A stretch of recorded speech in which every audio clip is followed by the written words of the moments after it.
compact electric SUV. Punta lang tayo sa showroom. Dito sa BYD Angeles. 2026 BYD Atto 2 DMI Premium. Yung price, 1,258,000 pesos. Maganda yung design ng front end, modern and slick appearance. Full LED yung headlamps with DRL. Walang fog light, pero may air vent naman for aerodynamics. May front camera. Body color yung side mirror cover with NFC function. May camera for 360 view. Walang blind spot monitor. 17-inch alloy wheels. Naka-disc brake sa front and rear. May keyless or smart entry button. Pero sa front passenger, wala. Mababa nga lang yung ground clearance para sa ganitong compact SUV. Check natin yung interior. Fabric seats. Manual seat adjustment sa driver. Same sa front passenger. Sa door panel, soft touch. Soft leather naman sa armrest. Power window switch na automatic. Urethane steering wheel. Naka-electric power steering, kaya magaan yung steering feel. Tilt and telescopic adjust yung steering column. Naka-column mounted electronic shifter. Naka-electronic parking brake, pero walang physical button or control. Automatic na siyang mag-e-engage pag nag-shift ka ng park. 8.8-inch instrument cluster. Medyo wash out lang yung image quality. Reflective din yung screen. Push start stop button. Pagdating sa visibility, okay naman, sakto lang yung ride height. Kitang-kita pa rin yung hood. Hindi rin sobrang kapal ng A-pillar, kaya less blind spot. 12.8-inch infotainment screen.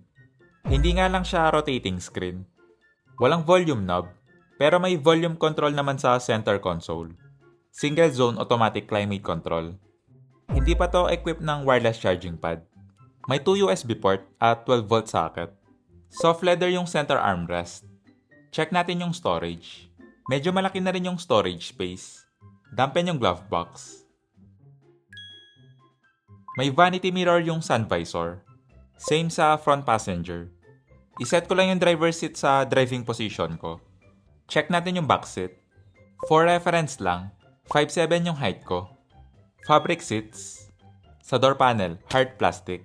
Soft leather naman sa armrest. Power window switch na automatic. Nakaset na to sa driving position ko, yung legroom. Maluwag yung knee-room. Nasa around 7 inches pa yung allowance. Yung foot space, makakapag-stretch ka pa. Flat yung floor. May AC vent at 2 USB port. Okay naman yung foot space sa middle seat. Makakagalaw ka pa ng konti.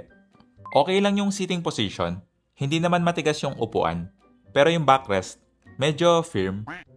Yung headroom, nasa 5 to 6 inches pa yung space. Okay naman yung seating position. Hindi siya upright or 90 degrees. Kasi reclining seat naman to. Check natin yung cargo space. Maganda yung design ng rear end. Modern and clean look. Nakaka-add din ng muscular appearance yung rear hunch. Full LED yung taillight with light bar. May reverse camera.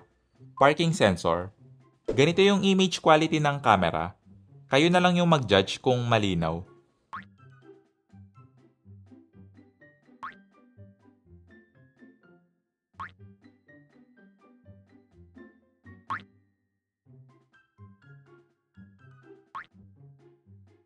Manual yung tailgate na okay lang naman para sa ganitong price range.